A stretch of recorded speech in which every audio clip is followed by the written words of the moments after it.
Inibingelele kuphi nakuphela kufinye khona umbuso njengamanje babukeli be-Select Africa TV emakhaya. Sawubona sikumukele bese. Inside my story la sikulethela khona osaziwayo abantu abangosomabhizinisi nabantu abazothinta inhliziyo zethu sifundisane ngezimo nempilo kanye nobuqiniso bazo. Kanti ke namhlanje sisihambe kakhulu sile enkandla kwadakwa Dunuse la sikhona ke sizongcela ulwazi kubaba uNcamalala Msholezo, former president of South Africa. Tell and subscribe to Select Africa TV. If you want inspiration, do subscribe to this channel because I believe it's educational, entertaining, and inspirational as well. Select Africa TV ngiyakubikelela mbukeli wami futhi ngiyakwamukela igama lami nginguSinenhlahla ohlelo obona ngalesikhathi sithi Inside My Story. Osukwini namhlanje ku Inside My Story sihamba ke nenkulumo sokhuluma ke nomama uGrace ongumsakazi aphinde futhi abe usomabhizinisi, motivational speaker, aphinde futhi abe udirector weUnamandla Sambulo Foundation, aphinde futhi abe udirector weHeal My Wound. Uzokuzwa ke konke lokho ukuthi ngabe kusuke kwenzakala nini kwenzakala futhi ke ngoba sizixoxela kodwa kakhulukazi ngifuna labo besifazana abakhulisa izingane, ngifuna labo besifazane abashadile kanye nabesilisa nanokuthi ke noma ukuthi nje usethandweni phela no forever yena wakho uze ke uzosibukela ngalesikhathi. Kanti ke sikhona nasenkundleni zokuxhumana Select Africa TV ku Twitter na ku Instagram, uphinde futhi silandele ku Facebook Select Africa TV. Okunye ungene ku YouTube like usubscribe uphinde futhi ucomment. Ngishiloko sithoma nentokazi indoni yamanzi. Ngazi ke Grace ekuthiwa umuntu omnyama indoni yamanzi. Uyaphela sana sami. Ngiyaphila unjani kodwa oyesine? Ngiyaphila sabonga ukuthi ke wenze isikhathi waba nathi. Mhlawumbe ake siqale la ukuthi uGrace ungubani, uzalelwe phi, wakhulela phi, ushadile, kwenzakalani ngoGrace? Okay, uGrace ke umazikalala intokazi nje ezalelwe lapha eRichards Bay endaweni yaseNtseleni. Intombazane nje ekholwa ethandela uThixo Nkosi yami, izalwa nje abazali abakholwayo nje ephilayo. Akubuza uGrace mana ke ukhule mothi eRichards Bay, kunomzingazi, kunenseleni, kunobani nobani? Ngingokuzalwa eRichards Bay endaweni yaseNtseleni. Alright. Inseleni ke ngiyathemba ke njengamanje inseleni iyavungama. Grace ngithi kubantu namhlanje ngifuna sikhulume kakhulu ngabantu abashadile, nabantu abano forever bona babo abasemathandweni abakhulisa izingane. Ngifuna usithathe nje usibeke ekukhuleni ungene izingeni lokuthi uyashada kube kanjani?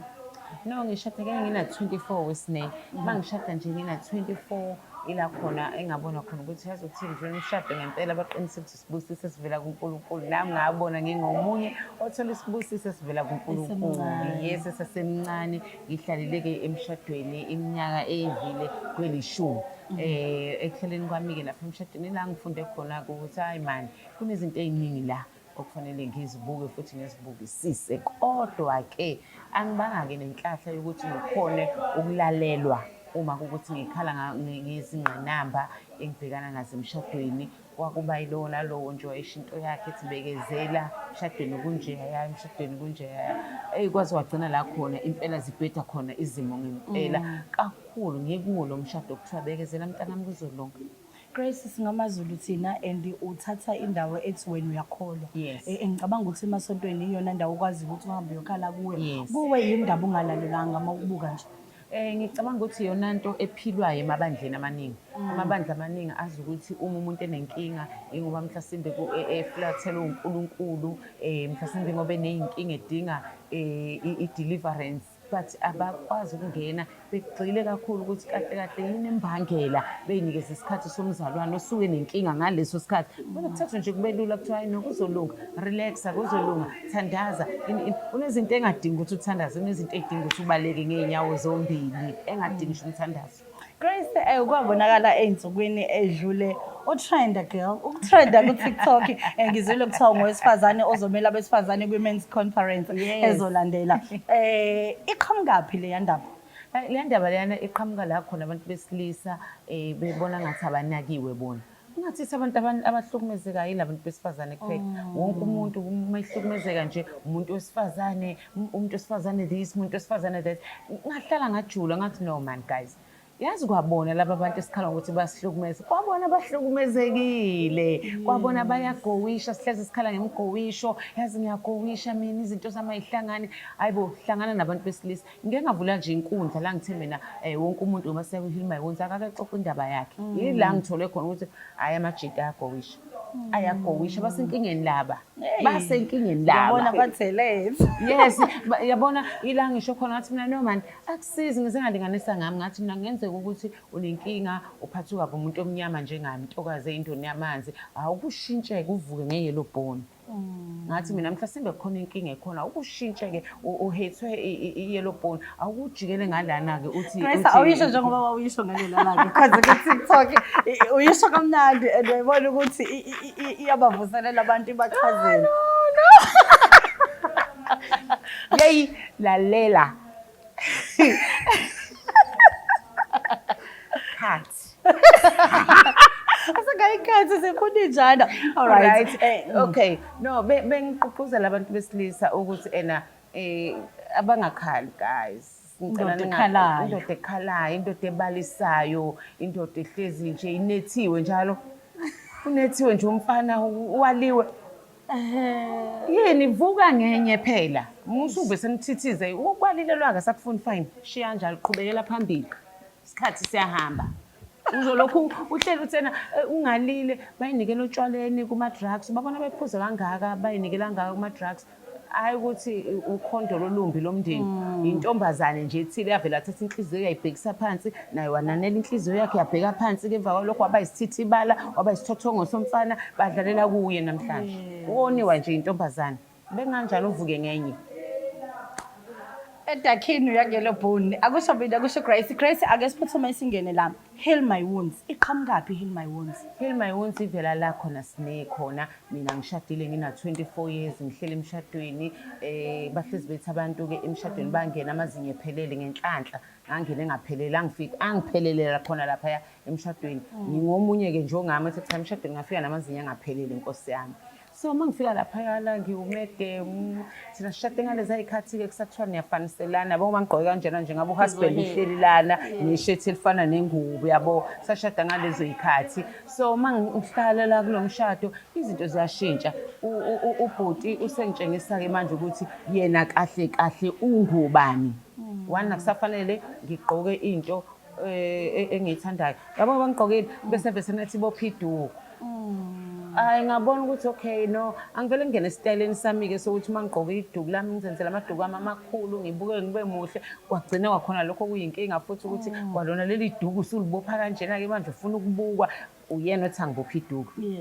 so ngihleli ke kulomshado hayi kuyaxatshana kulomshado sibanga ini izinto ezincane phone izohlezi njalo ibheke phansi kuze bona namhlanje sine ngiyayizonda ifone ebheke phansi mina ngathi ifoni ihleli kufanele ihlale ibheke phezulu ukuze phela noma ikuphi ibonakala ukuthi iyakhala ifoni so manje na ifoni isihlezi njalo ibheke phansi le foni ki silent njalo kwesinye isikhathi uzozwa ngama TV ukuthi khona ifoni ekhalayo uya report ayibo bamba ifoni mhlambe kuyaphuthuma indaba yaqala lapho ke not ukuthi le foni ihlala kimi eyakho bathi nakekela phela ifoni yakho musu ukwenza manje ngathi la endlini uhleli ne stranger umuntu ongafanele azi ngawe ngoba ngithi sishadile sineminyaka engaphezulu kuka10 sishadile wena ifoni usayibhekisa phansi uma ukuthi uyahamba usatshelwa ke uthi ena ke ungabuyi lapho ke lapha dukhona hlala nabangani bakho uyosebenza njalo usebenzela ukondla lomndeni oqalile lo muntu avela decide usebenza kahle yena decide ufuna ukuyekisa umsebenzi uyeke nawe mase uyekile umsebenzi yena use akasafuna ukukondla ubuyele emsebenzini aphinde futhi aqale lezo zinto ileyo mpi nje yayiba khona ukuthi uyayekiswa uyabuyela emsebenzini ngenxa ukuthi uyabona isimo sihlangani aphinde futhi akuyekisa kodwa ke nansi indaba la ikhona indaba eyenza ukuthi kuzobe khona heal my wounds siqabane isikhathi eside singezwani engekho mina ongilalelayo angifuni ukuthi yena engekho umlalelayo because angazi ukuthi imizamo yakhe ibithini but yami imizamo ibe mningi kakhulu la khona ngingalalela umuntu isesontweni bavele bethi esontweni are you right umnyeni wakho cool down bekezela kuzolunga hayi mfana kushaye kufanele uhambe uyophatha uhlelo ngakusasa ngihambe ngimabokoboko ngifela lapha bengishaya bayakwazi ukwenza abantu be-makeup yes. ngababona lapho ukuthi hayi cha khona abantu abaphiwe kwi-makeup kufanele ngenziwe i-makeup ngihambe ngiyophatha uhlelo nkosi yami mangiqeda nje ngithi uyibeke i-mic sengithi imsale kahle ngizojikela ngale ngesidindi sililo ngikhalisa ukuthi labantu babusisekile ba-happy abanye kade bebhuquza phansi berola phansi bebusise kumoya ongcwele esenyuka kodwa mina ngisabikela ukuthi ngiyakuleli ekhaya laphayana sayothethiselwa khona ukuthi vele bufuna ukuyobukwa ngishaye kancane ngisazokuphinda futhi uzoze uyiyeke lento yakho leyo ukuvuka uhambe uphantela wonke umuntu la egcekeni not ukuthi uyiphantela wena impilo nje ufuna iqhubeke ibe right uyakha kunomuntu nje orelaxile akazi nokuthi isaka la cement limalini wena uyakha la wenza yonke into wakhe ikhaya okuzobe lenu nonke futhi nixabanele kwakhona lokho ihini mayonsi ivela kanjani ke ivela la khona uhusband ngikomunye umcimbi njengenjwayelo minyaka yonke ngiyahamba ngiyophatha uhlelo wasala ke uhusband wabulala abantwana Guys ngifuna le siqale kahle uhusband ubulala abantwana yes mhlambe ake usibeke mhlambe a week before kwenzakalani a week before nanokuthi kwakunini 2019 ayikho into eyayitshengisa ukuthi khona iplan ekhona la khona into ehlelwayo cha yayingekho phela nje ukuthi umuntu uma umtshela ukuthi siyahamba ngithi siya kwi-event yebo ngijwayele ukuhamba nonke emva kwalokho yena futhi avele ashintshe nge-Friday athi no mina ngisayi hamba wedwa shiya abantwana mina ngizosala nabo ukujwayela ukukusho futhi lokho ayikho nento ethusayo bashiya abantwana nobaba wabo bathandayo wazi ukuthi uyabathanda noma sinaxabana thina soyi-2 kodwa awucabanga ukuthi kukhona into embi angayenza kubantwana bakhe uma seyenzile into embi ufuna isizathu-ke manje isizathu sithi ngabona ngathi khona lokhu okuthanda kakhulu kunami singakafika ezathini awusibeke nje osukwini usemcimbini uphethe uhlelo and then semcimbini ngiphethe uhlelo ngishintshe iy'ngubo lapha ngashintsha ka-4 kuloya mcimbi nje wango-2019 9 August ngenyanga yabantu besifazane kwakuyi-event futhi yabantu besifazane so nje 6 to 6 ngu-MC ngedwa ubusuku bonke ngiyaqokiswa lapha kunomntwana nje wala eThekwini owayengigqokisa njengoba ngisho ukuthi ngangishintsha kayi-4 ngaleya day so umcimbi-ke waqhubeka waze waphela then ekuseni sengibuyele ekhaya mangifika ekhaya into ithi nje awulali kube nento nje engiphushayo ukuthi cha uzokulala awukuhambe uyolala ekhaya kini ekhaya kithi yimi lo ngithatha impahla ngifuna ukuthatha izingane sihambeni siyolala ekhaya naye athi hayi no sala mina ngizosala nezingane qhubeka wena uhambe uyophumula ngiyabona ukuthi ukhathele kanti ufuna ukusala enza umsebenzi uthola kanjani Grace usekhaya ngithola ngisekhaya-ke manje ucingo lungena ngo-11 ngibuya ngo-5 ekuseni la kwi-event ngahamba ngawulala ngivuswa ucingo ngo-11 fona umuntu hayi ngosayitsheni bani ngicela ubuza ukuthi ukephi ngithi ngisekhaya ukephi ekhaya ngichaza hayi kusenseleni okay no kula esikhawini kwami kusesikhawini ekhaya kithi kusenseleni ibangana nje lincanyana so ethina ungakwazi ukuthi uphuthume uze la ekhaya yazi konakele hayi nami ngithi hayi bo yini leyonakele ngiyitshela ukuthi mhlasimbe kushe indlu balale banganaka noma kwenza noma kusha ingane noma yabo nje umqondo wami awukho kule nto ukuthi kunomuntu obengangibuka ekuseni ngo-5 ethi phuma wena ngenzela ukuthi ngisale ngiqede ngalaba because abakhe phela laba ngoba ehleli nje iy'ngane zakhe lezi ezakhe uma kuthi umuntu ezakhe iy'ngane zakhe so akukho nje emqondweni nami uma ngifika ngibone nje kugcwele kwami asikakabili ngaleso sikhathi siyafika sino 5 months la even abomakhelwana ngakabazi ngiyafika nje kule ndawo angihlali vele ngiyavuka ekuseni ngiya emsebenzini ngiyabuya angihlali nje lo bhuti lo engishade naye umyeni wami wanoresignile emsebenzini ekuresigneni kwakhe emsebenzini zaphuma iy'mali zakhe waqala waba yibhozi emabhozeni wayengabambeki sine ephuma engena wayehlonishwa wayeqhamuka bethula igqoke abantu bakhe abangani bakhe because wayekade nje ewumuntu wabantu bemthanda abantu kodwa senemali-ke manje waqala wavuka umuntu wabonakala ukuthi umuntu mina uma nginemali kuthiwa kulaleki uma unemali ngakubuka-ke lapho kwayivuka ngo-4 iy'ntatha ehambe yozobuya ngo-11 uma ebuye early uzobuya la ko-8 nje isikhathi eside and nga-decide ukuthi no man akusiyona impilo le engingayiphila la ngisakhoni-ke manje ukuxoxa nabazalwane nanefamily because akekho ongilalelayo ngayithathela mina isinqumo ngavele ngayiphumela endlini ngathatha ingane ngabuyela ekhaya lapho ngibuyelela ukuthi-ke ngiyokwakho wami umuzi Nihlalaphi? sihlala sirenta a-big house kodwa sengidecide ukuthi ngithathe lezi ngane ngihambe nazo ngihamba nje sengiyithengile isite sengiyakha-ke manje-ke ngakha ngihlele ekhaya kanti umuntu uzogula umuntu ngesikhathi usahambile uyafona buya mama wey'ngane zami kwenzakalani ngoba manje khona umuntu wesifazane Grace osehambile othi mhlawumbe ngifuna ukubuyisa lokho ukuthi mhlawumbe uzobuya umnyeni wami ey'ngqondweni zakhe mhlawumbe uzongikhumbula I'm sure nawe wawenza nalento efana naleyo no uyafona ukufana kwakhe akusekhona lokho ukuthi buya phela manje ngoba ngithi ngimshiye kule yandlu mina ebinamagumbi sazi ukuthi ubani ulala kuphi ubani ulala kuphi ngenkathi sengihambile into-ke ithi ena yena usemuvela ku-one room siyohlala manje ku-one room akusekho ukungincenga ukuthi buya mhlasimbe unalokho ukuthi uyangilaya angazi noma ngizothiwa yithi uyangilaya or ngizothiwa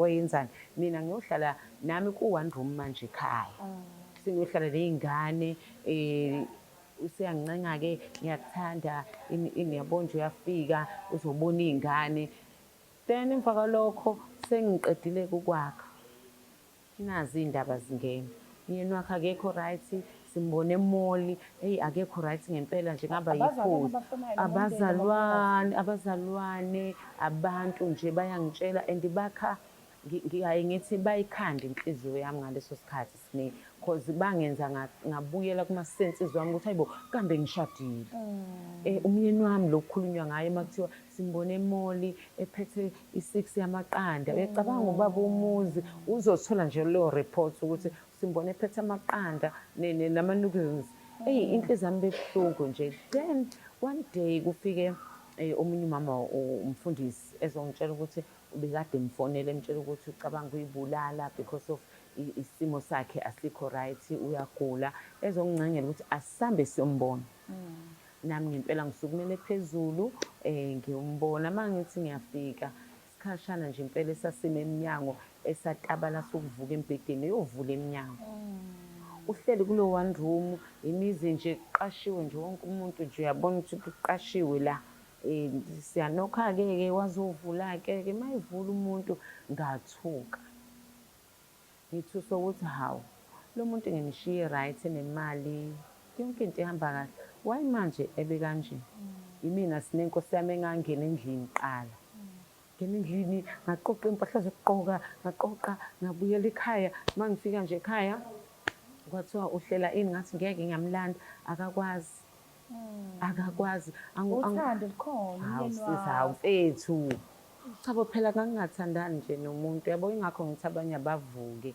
ngoba ngiyabakhuthaza kwakungena nje umuntu ongathi nawe uma usuthi uvala amehlo uthi cha ubaba nje impela ubona ukuthi no uyaphila so isukile insizwa njengoba ubona nje nami ngisukile yabo so lento nje ingidla ukuthi kunomuntu wami engifungile phambi kaNkulunkulu ukuthi ebuhleni nasebubini njengamanje uyagula khona lezi ikhindi abayithandayo kuthiwa ama-trunk ngamfica egqoke sona yabo umuntu uma esexegwa i-trunk inkinga-ke leyo ubukwazi nje ukuthi cha kuyahanjwa la ithini-ke into lapho ithi kimi angimthathe-ke manje uzohlala kimi emzini owakhiwe ekuphi yena ebhizi garavanta laphaya nalabade egaravanta khona nemali e-right uma isingasekho imali bonke labantu ade dliwa nabo imali abasekho lapho ingane ifunda e-private school ngenxa ukuthi nami ngiyabona isimo engeke asihlangani la ngiyabakhipha-ke manje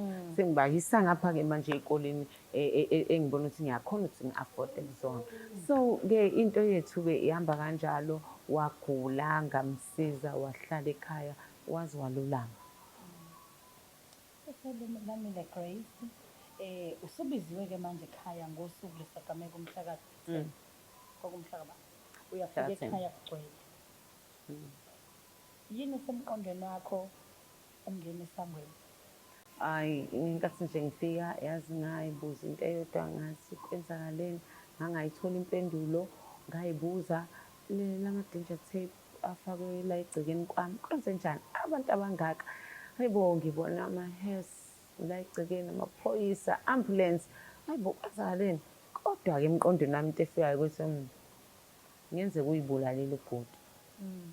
Hhayi ukuthi ubulale iy'ngane. Uma ngingena-ke egcekeni, ngihlale la egcekeni, ngisemotweni, ngiyanqatshelwa ukuthi ngehle. Kunalokho vele kungena amaphoyisa nje azongikaka ngapha nangapha, sengihleli phakathi nendawo, ngifuna ukwehla, akekho ongivumelayo ukuthi ngehle. Ngiyabuza kwenzenjani, akekho ongiphendulayo. Ziphi iy'ngane? Hhayi, azikho iy'ngane zingale kwamakhelwane. Kwenzakaleni? Akekho onginakile.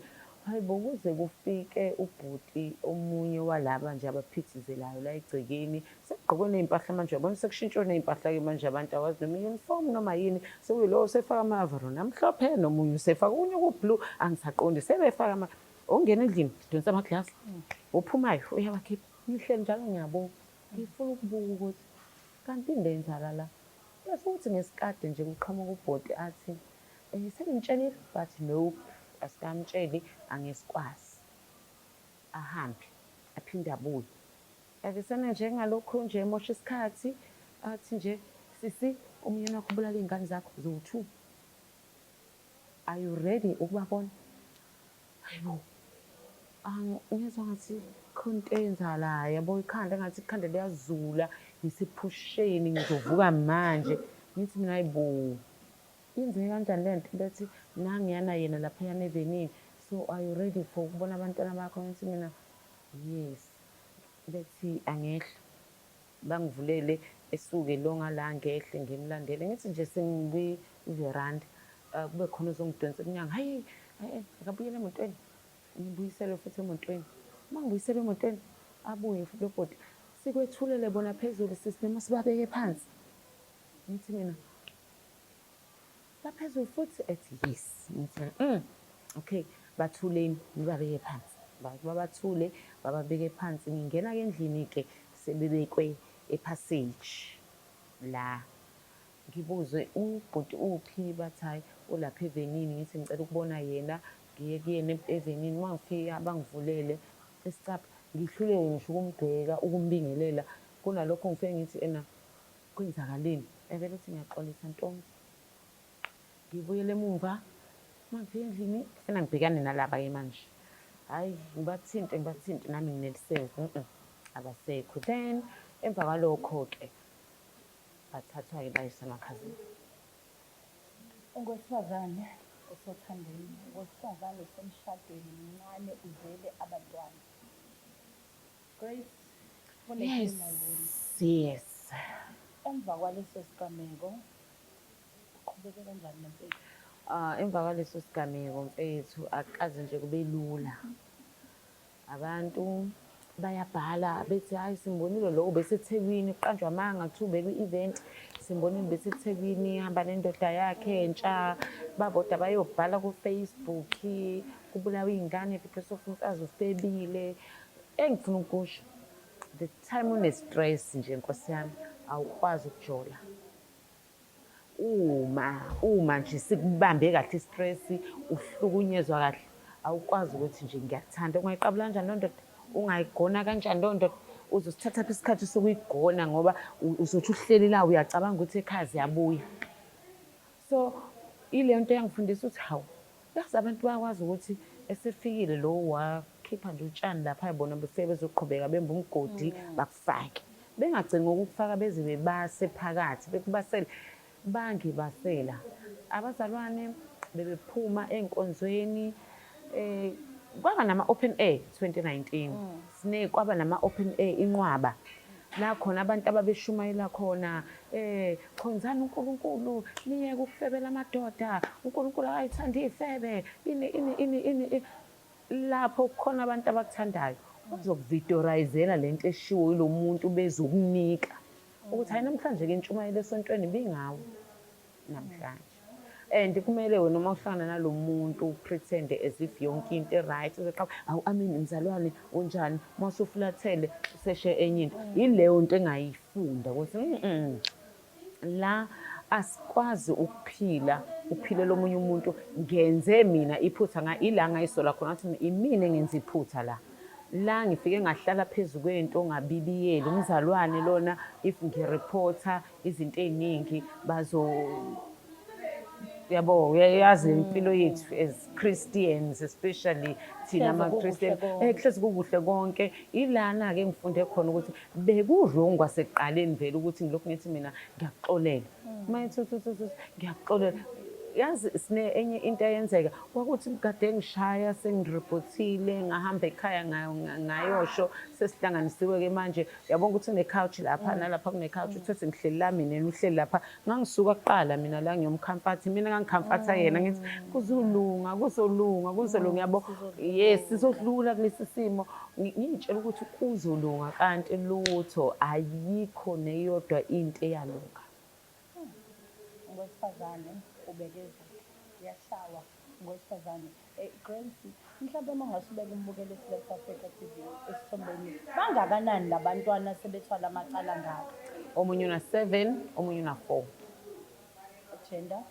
umfana una 7 ugeli una 4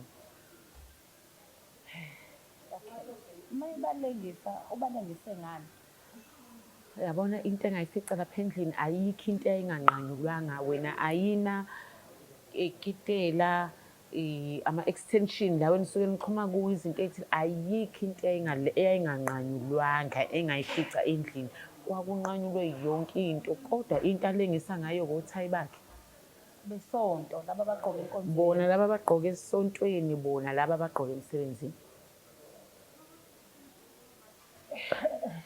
Grace siyafika-ke manje isikhathi you still standing yes heal my wounds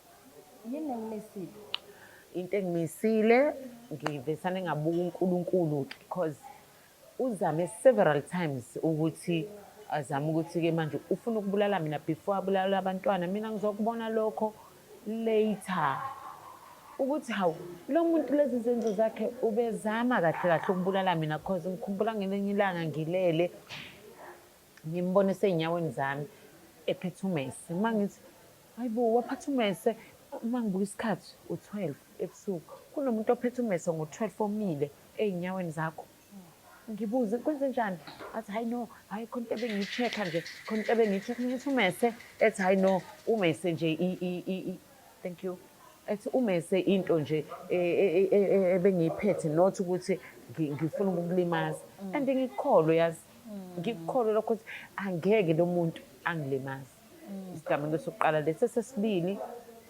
ngilele eminjila ngasemahlombe ami ngasemqameleni wami ephethe umqamelo bomuntu ogone kanje ngivuswe indlela aphefumula ngakhona ngizwa nje yabona umuntu uma ephefumula kanjalo ngivuke ngithuke hayibo kwenze njani ethena lutho hey yazi umuhle ngishulele and I was like okay thank you babe phinde ngilale uyalala ayikho into ethi lo mcamelo mhlambe khona ayikho neyi-1 into eyayitshengisa ukuthi the time ephethe umese befuna ukuwusebenzisa kimi inkathi ephethe umqamelo ufuna ukuwusebenzisa kimi yini Grace evala umqondo uthando ifungo zakho noNkulunkulu nomuthi nje ngiyamazi umnyeni wami ngiyakusaba-ke nalokho kuthiwa ukudivorce emhlabeni because ngifundisiwe ngakho okay ngitsheliwe ngaleya nto leyana okuthiwa umuke wayenza nje wena noNkulunkulu nihlukene uNkulunkulu nje akayifuni divorce kushizwe kusha abazalwane bafakazela izwi lithini izwi nto nge-divorce lithi akube nesizathu sokuhlukanisa nginazo-ke ziphelele because ubaba la ekhaya uyayichithela and futhi uchitha nabantu engigcina sengibazi and ifanele ngi-understand ukuthi okay no sekanje yabona nje lento kanjalo kodwa uma ngike ngathi mina hayi no asihlukane ila kuqala khona impi njalo uma ngithi hayi asihlukane qala impi so uma ngiyoreporta futhi ngala ekhaya kuthiwa nje i-divorce ayivumelekile wenza i-divorce kufanele ukwazi ukuthi nje uhlukene noNkulunkulu uNkulunkulu ngeke akuthethelele bekezela mntanami kuzolunga kunento engaze ngayisho ngathi mina hey nayi lento kabekezela mntanami kuzolunga ingificile-ke manje ngangiya mina ngimabokoboko ekhaya ufike kuthiwa hayi uzoba right wena uzoba right qhubeka umyeni wakho lo indoda yakho lo kube yilo nalowo ngibalelayo mina ngahlala 5 years ubaba wakhe engishaya mina ngahlala 10 years in wonke umuntu engibalela isitori sakhe kodwa akekho wakwafinyelela kulesi la khona kuze kubulawe iy'ngane ngithe sekubulawe iy'ngane-ke sengiyabafuna-ke laba bantu-ke manje sengilindele ukududuzwa yibo phela ngithi yibo bathi angihlali yibo kanye-ke futhi lapho vele indoda ngeke ihlalele umfazi ubhizi nje abanako ukuthi wena owondlayo la ekhaya uwena wenza yonke into la ekhaya sesinekhaya manje lelo kubulawe kuzo lezi y'ngane elakhiwe yini kunomuntu oyitholela isamba wayamshiya futhi so kwaba kanjalo Uhlala phi manje? ngihlala wami Same house If uvuka ekuseni yazi uzoba khona lezo nsuku ukuthi namhlanje ngibakhumbula abantwana bami wenze njani?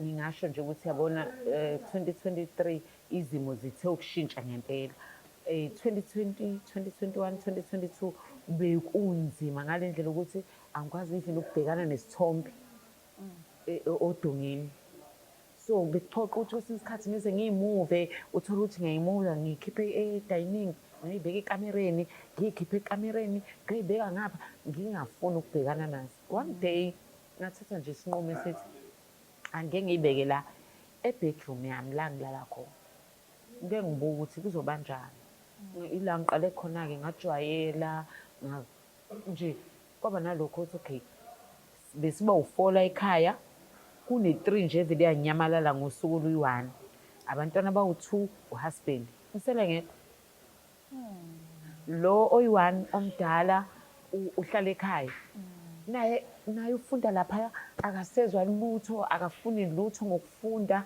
yabo nje impilo yashintsha wavela wafuna ukuzohlala nami sahlala saba-2 In one day Grace waphelelwa wahanjelwa umkhwenyana wahambelwa yingane 3 kumthatha isikhathi esingakanani ukuthi aqedwe?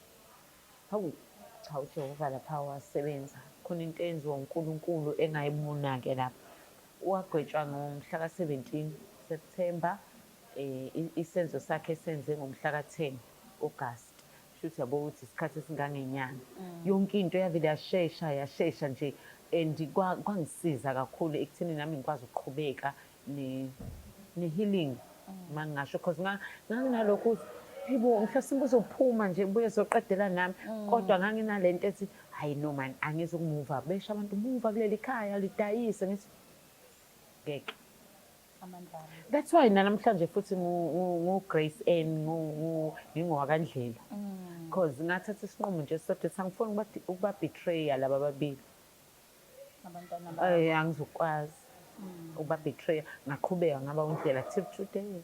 Grace, ithi into ukuthi ekhaya i-divorce izokuqhatha noNkulunkulu i-divorce. Nasebandleni.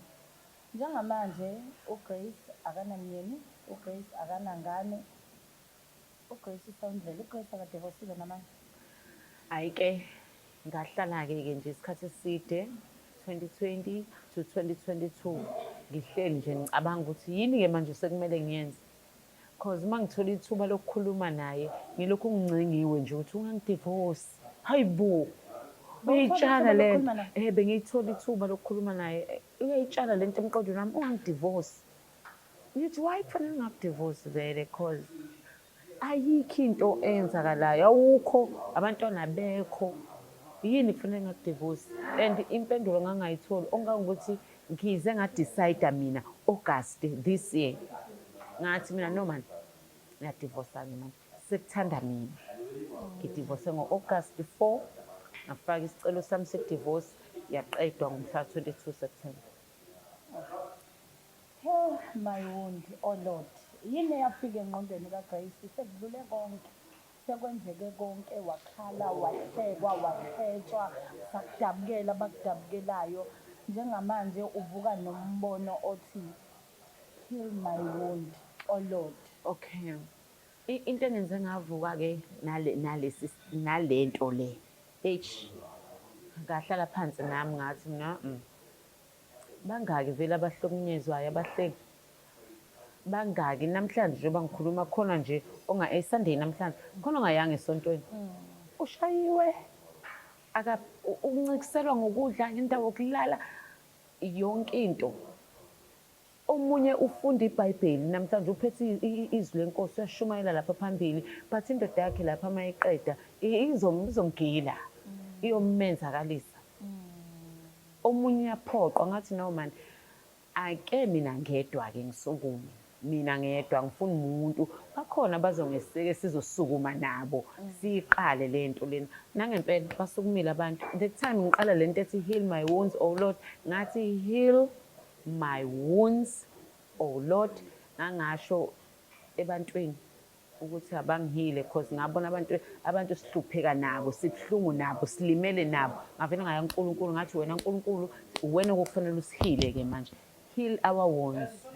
Ngaqala ngami ngathi mine yingakho-ke ngithi uma sikule event ngithi mina asikhulumi ngabanye abantu umuntu okhuluma ngaye nenkinga yakhe uwe nenkinga yakho. That's why-ke kulokhu sesifaka nabesilisa because ila ngithole khona ukuthi bayakhala kwabona bathi hayi mani wena wakhuluma kakhulu ngabesifazane phela nathi siyashawa. Siyashawa, siyancisha ukudla, siyaxoshwa ey'ndlini, siyalobola abantu besishiye umuntu osomlobolile. So singenza kanjani? That's why-ke sivuke-ke sesivuka heal my wounds oh Lord emixa wonke umuntu omncane omdala wesifazane wesilisa. Wow, heal my wound oh Lord. Uzothi omunye Grace olimele njengawe. Ngihelani ngingaxolile engaxolisile engenze lutho. Asikho isidingo sokuthi umuntu ozomlinda ukuthi ezoxolisa kuwena ukuze uzokwazi ukuphila uphinde umpintshwe zingubo njengoba zengimpintsha uphinde ukwazi ukuhleka nabanye abantu uphinde ukwazi ukwamukela uthando uma lifika ukwazi ukuqhubeka nempilo uyosebenza uphume ubona abantu ugqoke ube muhle biza wena qobo ukuthi uqala uphole wena qala xola kungaxoliswanga Kanjani? ziningi indlela dila nesimo sakho.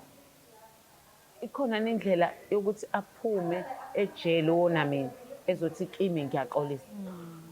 Imini okufanele ngisuke la ngiyekuyena ngifike ngithi ngiyaxolisa. Omunye uzobuza uxolisani Ntombi? Ngithi hayi into ngangixolisa ukuwazana naye kwaba yiphutha kwasekuqaleni ukuthi ngazani naye. Grace, I think njengamanje singena lento okuthiwa Forgiveness. Wenze njani? Wasuka ekhaya umndeni wakho wayabuya ejele? Ngaqala ngenza ama-calls. Umuntu ogwetshe njengaye-ke akulula ukuthi umthole. Wenza ama-calls ungawenza ngisho iviki lonke umfuna until uzomthola. Ngaqala indaba ngayikhuluma efonini ukuthi no ngifuna ukukubona ngifuna ukuxolisa. Wathi asikho isidingo sokuthi uxolise mina okufanele ngixolise kuwena bekade ngidinga isikhathi sokukhuluma nawe ngingasitholi because awutholakali. Ngathi mina hayi ukuthi angitholakali ngiyatholakala kuwukuthi bengingafuni ukuthi wena ungithole bengilinde mina kube mina engithola wena. So bengifuna ukusho ukuthi ngicela ukuxolisa. Akubanga-ke into elula ngoba kube isikhashana nje impela la kufanele nami ngibuke ukuthi ngikhuluma naye kanjani because naye bekwazi ukungigijimela kanje phambili esho ukuthi noma uyaxolisa kulungile-ke nami ngiyaxolisa ngifuna izathu why wabulala iy'ngane before nje siqhubeke kakhulu ngifuna isizathu why wabulala iy'ngane vele hhayi ngoba nje ngabona usungihlula kuyo yonke into ngaba umona owangenza ngabulala iy'ngane zakho kwakungiphatha kabi ukubona ukuphakama ngendlela owuphakama ngakhona. Ngithi mina why ngoba ukuphakama kwami kusho ukuphakama kwakho njengamanje kuphakama isibongo sakho. So if kuphakama isibongo sakho wonke umuntu uzobuza undlela wena nje why manje kwakufanele wena udicilele isibongo sakho njengoba manje wonke umuntu wazi ukuthi undlela imuphi isibongo sami asaziwe. Ngiyazama nje ukusifaka lapha nalapha but asaziwe kwaziwe sakho.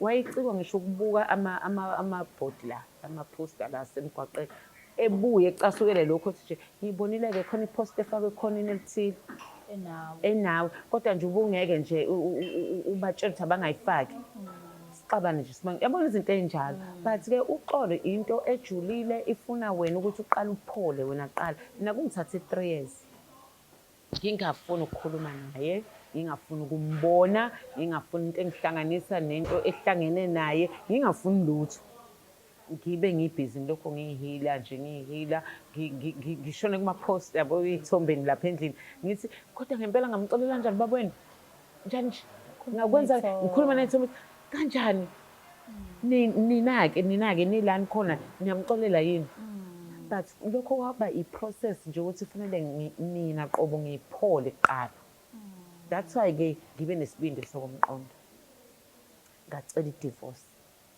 kwayona ngangiyicela cela ukukudivorce awukwazi uqhamuka usini mayikubona after so many years uqhamuka ucela ukukhuluma naye yikho ukuthi waze wamuhle usasemuhle namanje kodwa ngikaze ngimbone umuntu onenhliziyo enhle njengawe yilokho nje angifuni uqamba amanga inhliziyo enhle nkosi yami angazi uNkulunkulu wayithathaphi lo wanginika yona ngiyazazi nje nami nginenhliziyo enhle ngilento nje wow owesifazane ongowesilisa ushadile uhlele ekhaya kunalesimo osibone ngathi sikhulu obhekene naso kodwa uyibuza ukuthi makhona Grace abaphilayo mhlawumbe Grace esengasemaphethileni esithando sami unamandla foundation iqhamuke kanjani yenzani futhi okay ngiqale lento ethi unamandla Sambulo Foundation unamandla igama lika-girl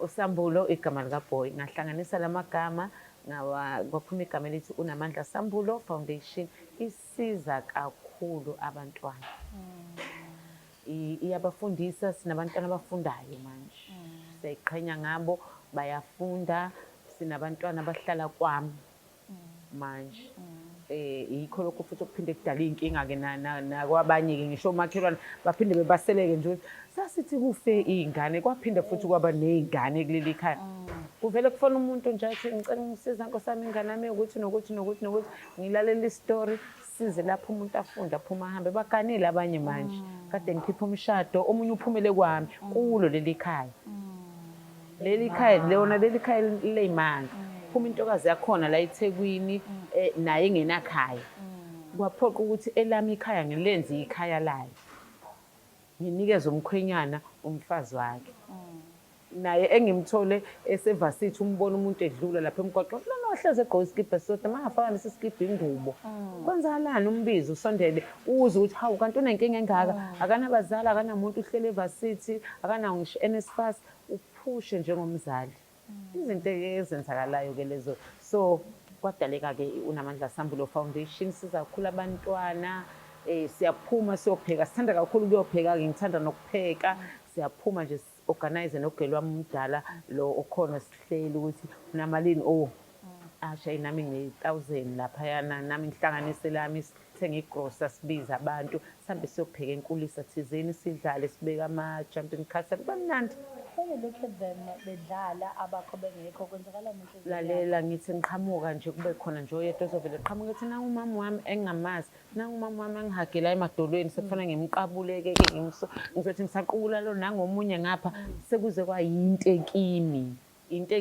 engenzeki kwagcina even umndeni wami-ke manje ubona ngathi ngithanda ukusiza kakhulu ngaphandle angifuni ukusiza ekhaya ngithi mina angikwazi phela ukuthi nina enginifundisayo labasekhaya ngiyabafundisa ngibenzela bagqoka bahle ba-right lapha kunangane njalo mina iyodwa ugeli nje oyi-1 ugeli akabizi la kunabafana la ekhaya abenzelwa yimina izinto but uthola ukuthi emndenini bagcina bengakuthandi ukuthi wenzele bona uphinde wenzele nabanye abantu but ngabatshela ukuthi le i-calling kimina nami iyona le engenza ngikwazi ukuphola if ngifike ey'nganeni ila ngiphola khona mhlambe namhlanje bangibuza nge-healing abantu noma bangibuza nge-forgiveness babuza ukuthi iqhamukaphi ithole kanjani mhlambe yiyo le engenzayo ngoba angihlali angikwazi ukuhlala ngidle kukhona omunye umuntu ongadlile ngigqoke kukhona umuntu ongagqokile no angikwazi Guys, khuluma nowesifazane khuluma nendoda esemshadweni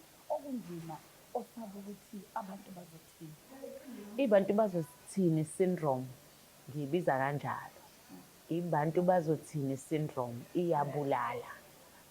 One, uhleli nalo mfazi akakwazi nokuthi uyini, akakwazi noma indoda noma ubaba kuleli khaya noma udinga ukuphakelwa esitsheni esinjani, akazi lutho ngawe. Wazi nje ukuthi wena kufanele uprovide kuphela, emva kwalokho uyilabatheka. And siyasho indoda must. Indoda masi njalo nje, indoda masi. Wena guys, ngiyaxolisa. South Africa, I'm so sorry shame. Angizokwazi ukuhlezi ngisesayidini labantu besifazane ngoba uhambo lwami lungenze ngagcina ngiphakathi nendawo la ngigcine ngibona ukuthi mina kwabona labo ubhuti bethu njengobani okufanele ebona ubhuti wakhe engondliwa, ubhuti wakhe engenayo ngisho indawo yokulala, la kulala khona ubhuti wakhe ngathi kulala iy'ngulube, kodwa unomfazi okufanele aphume. Umfazi wakho uzohlangana naye la urujile, ufake iwivi, yaphephuzela, ngiyakutshela, kodwa ufice indoda idlela kwibhawuli, idla ama-noodles, uvuke ekuseni washaya wahamba uyoze buye ngomnyama.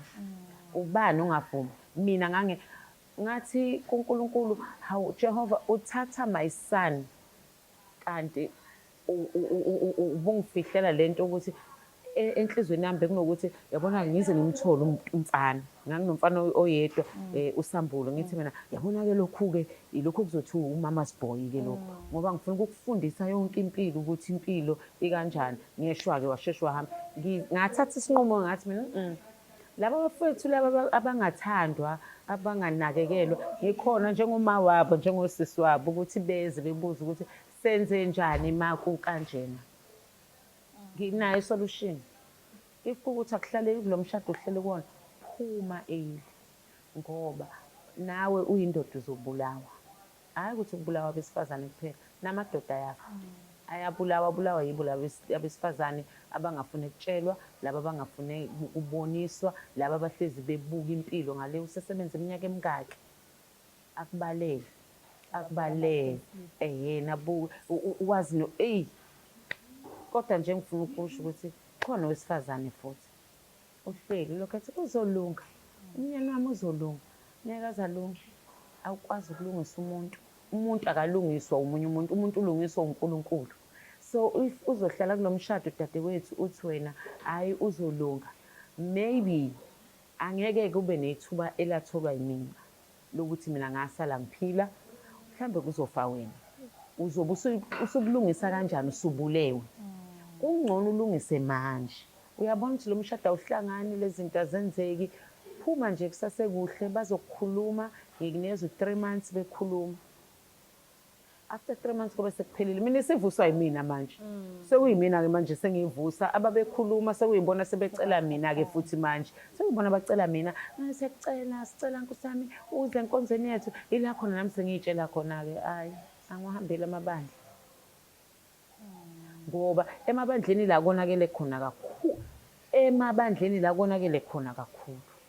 Uma ngathiwa khona abazalwane abaphumela obala, ngabona ukuthi abantu abaningi abazalwane bahleli laphayana, bayahagana, bayaqabulana, mayiphuma ekhaya enye into kuyoxatshanwa nje, kunzima. So guys, asikho isidingo sokuthi uhlalele ukufa. If kuwukuthi ufuna izinto zakho zibe right, phuma kulento ohleli kuyona, ungahlali emalahleni ezipholele kuwena. Isicino salokho ukufa.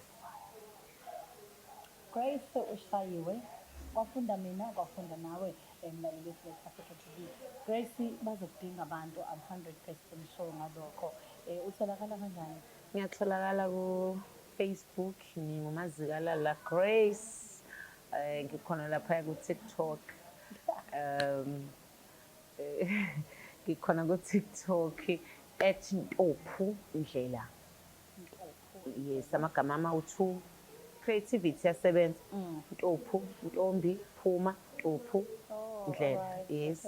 So ngiyatholakala-ke enambeni ezi-081 358 4254, 081 358 4254. Nkosi yami bengangivuse ebusuku.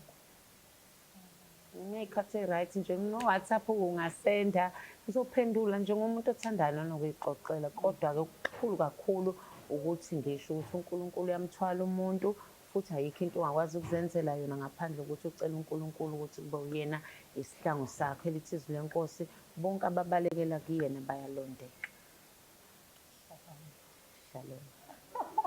Sibona kanjalo-ke namhlanje sabonga Grace, sabonga isikhathi sakho, sabonga isibindi sakho, sabonga ukuphilisa thina esisakhulayo nabadala. Ngathi uNkulunkulu angakugcina akubusise okuhle nomusa kokulandela ikhathi zonke. Ngiyazi-ke uGrace balaleli uphinde kasebenzele umsakazo womphakathi ngomsakazo community radio khona khona laphaya empangeni njalo ngamasonto. I'm sure ukuthi kuningi futhi nalapho ozobe efunda ukuthi into eyodwa Grace ukuthi into oyithandayo ukuthi ukhuluma ngestori sakho, asiyeke ukukhuluma indaba esingazazi Nkosi yami ngoba sisuke sisi-oda ekutheni abanye abantu balimale. Sibambe-ke laphaya ku-YouTube Select Africa TV khona ungene ulike subscribe uphinde futhi ucommente. Mina nginesihlahla le Select Africa TV Insight na Story. Asibonane ngesikhathi esilandelayo. Ngiyabonga.